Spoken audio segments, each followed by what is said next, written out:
बच्चों, मैं हूं सुमित तिवारी, आप सभी अपने प्यारे platform UP board Hindi medium Vidyakul में स्वागत करता हूं। प्यारे बच्चों, आज की वीडियो आप सभी के लिए बहुत खास होने वाली है, क्योंकि अब आप आ चुके हैं 12th में और 12th की शुरुआत करने वाले हैं। तो शुरुआत करने से पहले आपको ये जानना बहुत जरूरी है कि 12th मैथमेटिक्स में क्या क्या पढ़ना है, क्या क्या नहीं पढ़ना है। ये बहुत जरूरी बात है। दूसरी इंपॉर्टेंट बात यह है कि जब कभी आप युद्ध पे जाते हो तो उससे पहले आप अपने हथियारों को मजबूत करते हो। तो यहां पर भी प्यारे बच्चों, जब 12th की स्टार्ट कर रहे होंगे तो हमें ये जानना बहुत जरूरी है मैथ्स में क्या क्या पढ़ना है, क्या क्या नहीं पढ़ना है, कौन सी एक्सरसाइज कट गई है, कौन सी एक्सरसाइज है या कौन सी नहीं है, वो सब कुछ आज हम लोग डिटेल में जानेंगे। साथ ही आप ये सबसे इंपॉर्टेंट बात है कौन सी बुक यूज करें, क्योंकि ये मार्केट में बहुत कंफ्यूजन है, बहुत अफवाहें हैं कि फला बुक पढ़ो, ये बुक पढ़ो। हमारे पास भी ऐसे बहुत से बुक वाले आते हैं कि हमारा नाम ले लो जाके, पर ऐसा कुछ भी नहीं है।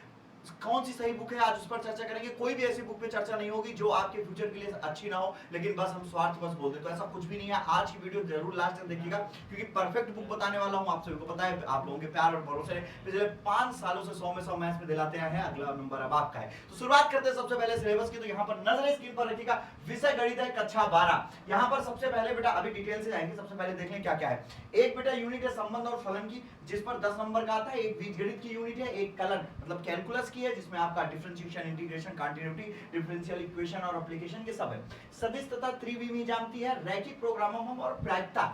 तो बेटा ये इन्होंने इस तरह से नंबर डिस्ट्रीब्यूशन किया है, पर हकीकत ये है बेटा एग्जाम में इसका पालन नहीं होता है, इसको फॉलो नहीं करते। ये रा आइडिया है, मतलब एक रफली एक आइडिया जनरेट कर लिया गया। तो ये रा आइडिया है, ये एकदम सेम टू सेम अप्लाई नहीं होता है। तो आप इसको लेकर बहुत एकदम कॉन्फिडेंट नहीं रहिएगा, लेकिन मिलता जुलता कुछ ऐसा ही रहता है। आगे शुरुआत करते हैं बेटा सबसे पहले संबंध और फलन। जो हमारा पहला चैप्टर है वो है संबंध और फलन। इस संबंध और फलन में बेटा हमको पढ़ना क्या क्या है, चलो उस पर चर्चा करते हैं। संबंध और फलन में बेटा आपको एक्सरसाइज 1.1 और एक्सरसाइज 1.2 पढ़नी है। क्या क्या पढ़ना है बेटा, संबंध और फलन बेटा आपको एक्सरसाइज 1.1 और एक्सरसाइज 1.2 पढ़ना है। 1.3 का इंट्रोडक्शन पढ़ना है, एक्सरसाइज नहीं पढ़ना। 1.3 का इंट्रोडक्शन पढ़ना है, एक्सरसाइज नहीं पढ़नी है, वो कट गया है। यहाँ पर बेटा ये तो फलनों का संयोजन और विक्रमणी फलन दिया हुआ है, ये बेटा इसका केवल इंट्रोडक्शन है, इसकी एक्सरसाइज नहीं है। लेकिन हाँ, कुछ ऐसे क्वेश्चन है जो आपको करना है, उस पर मैं चर्चा कर लूंगा। कुछ क्वेश्चन होंगे जो आपको पढ़ने होंगे, जो आपको करने होंगे, वो मैं आपको बता दूंगा, ठीक है। पूरी एक्सरसाइज लेकिन नहीं है। आगे की कहानी में अगर आपसे भी चर्चा करूं, दूसरा चैप्टर प्रतिलोम त्रिकोणमिति फलन, परिभाषा पढ़ना है, परिसर प्रांत पढ़ना है, मुख्य मान शाखा है, प्रतिलोम त्रिकोणमिति फलनों का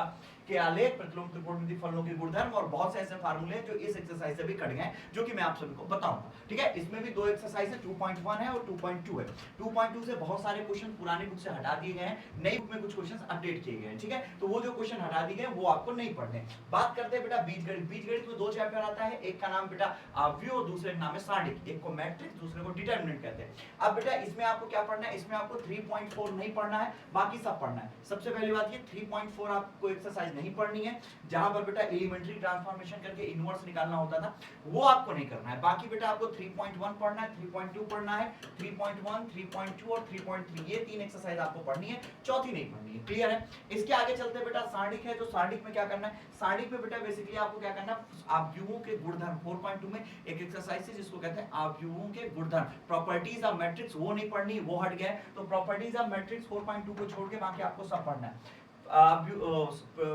properties of determinant, sorry for this, सारणिकों के गुणधर्म ये हट गया, मतलब प्रॉपर्टीज ऑफ डिटरमिनेंट हट गया, बाकी आपको सब पढ़ना है, क्लियर। इसके आगे चलते हैं बेटा हम लोग अब कलन। कलन जहां पर से कैलकुलस स्टार्ट हो जाता है। अगर मैं कैलकुलस की बात करूं तो इसमें सबसे पहले बेटा आता है क्या है, कंटिन्यूटी एंड डिफरेंशिएबिलिटी, संतत तथा अवकलनीयता। अगर मैं आप सभी से संतत तथा अवकलनीयता की बात करूं तो इस एक्सरसाइज में बेटा आपको संतत अवकलनीयता पढ़ना है, 5.1 पढ़ना है, 5.2 पढ़ना है, 3 पढ़ना है, 4 पढ़ना है, 5 पढ़ना है और 6 पढ़ना है और 7 पढ़ना है। 5.8 पहले बेटा एक एक्सरसाइज हुआ करती थी 5.7, जो कि हट गई, वो उसका नाम था 5.8 हुआ करती थी, रोलेस थ्योरम और मीन वैल्यू थ्योरम पे चर्चा होती थी, वो आपका कट गया है, ठीक है। तो आपको वो एक्सरसाइज नहीं पढ़नी, हालांकि अब नई बुक में वो एक्सरसाइज होती भी नहीं है, क्लियर है प्यारे बच्चों। आगे चले। इसके बाद बेटा अवकलन के अनुप्रयोग। आप सभी की जानकारी के लिए बता दूं, पहले क्या होता था, अवकलन के अनुप्रयोग में बेटा 5 एक्सरसाइज थी, लेकिन 2 एक्सरसाइज कट गई है। 2 एक्सरसाइज कौन कौन सी कटी है, इसमें बेटा आपको सिर्फ 3 एक्सरसाइज पढ़नी, 6.1, 6.2 और 6.3, जहां पर बेटा आपको रेट ऑफ चेंज मतलब परिवर्तन की दर पढ़ना है, वर्धमान और ह्रासमान, इंक्रीजिंग एंड डिक्रीजिंग पढ़ना है,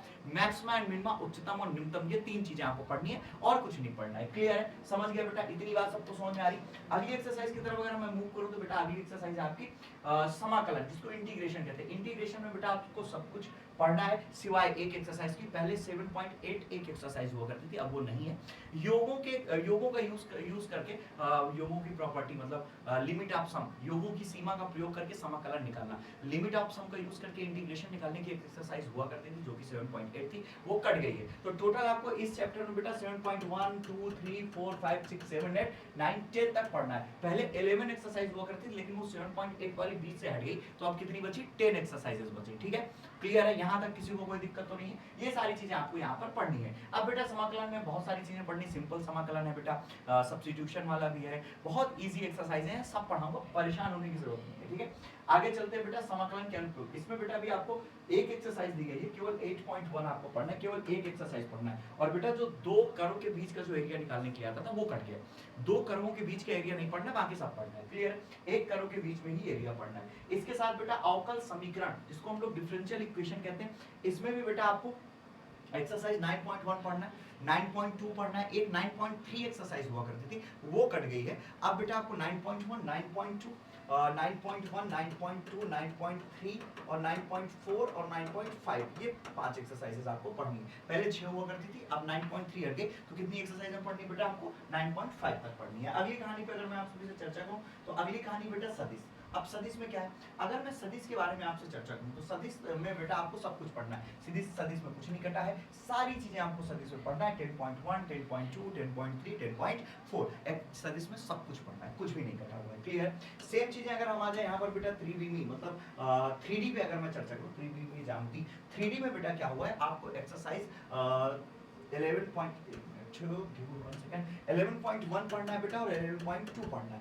दो एक्सरसाइज पढ़नी, तीसरा बेटा समतल प्लेन वाली एक्सरसाइज कट गई है, मतलब आपको लाइन वाली एक्सरसाइज पढ़नी है। 11.1 पढ़ना है, 11.2 11.3 कट गया है, जिस पर समतल के बारे में चर्चा होती है, समतल वाली एक्सरसाइज कट गई है। क्लियर है इतनी सी बात? आगे चलते बेटा रैखिक प्रोग्रामिंग। रैखिक प्रोग्रामिंग लीनियर प्रोग्रामिंग प्रॉब्लम में चर्चा करते हैं। यहाँ पर बेटा आपको सब कुछ पढ़ना है सिवाय वर्ड प्रॉब्लम करिए। वर्ड प्रॉब्लम शब्दों में जो क्वेश्चन दिए रहते थे कि एक आदमी यहाँ जाता है, वो ये करता है, वो करता है, तो वहां पर से आपको वहां से कांस्टेंट मतलब अवरोध निकालना होता था, उद्देश्य फलन निकालना होता था, वो वर्ड में शब्दों में दिया रहता था, वो कट गया, बाकी सब पढ़ना है आपको। ठीक है, इसका मतलब यहाँ पर आपको एक एक्सरसाइज पढ़नी है, वो है 12.1। आगे चलते हैं 12.1 में जितना सब पढ़ना है। प्रायिकता में बेटा पहले 5 एक्सरसाइज हुआ करती थी, वहां से भी 2 एक्सरसाइज कट गई है।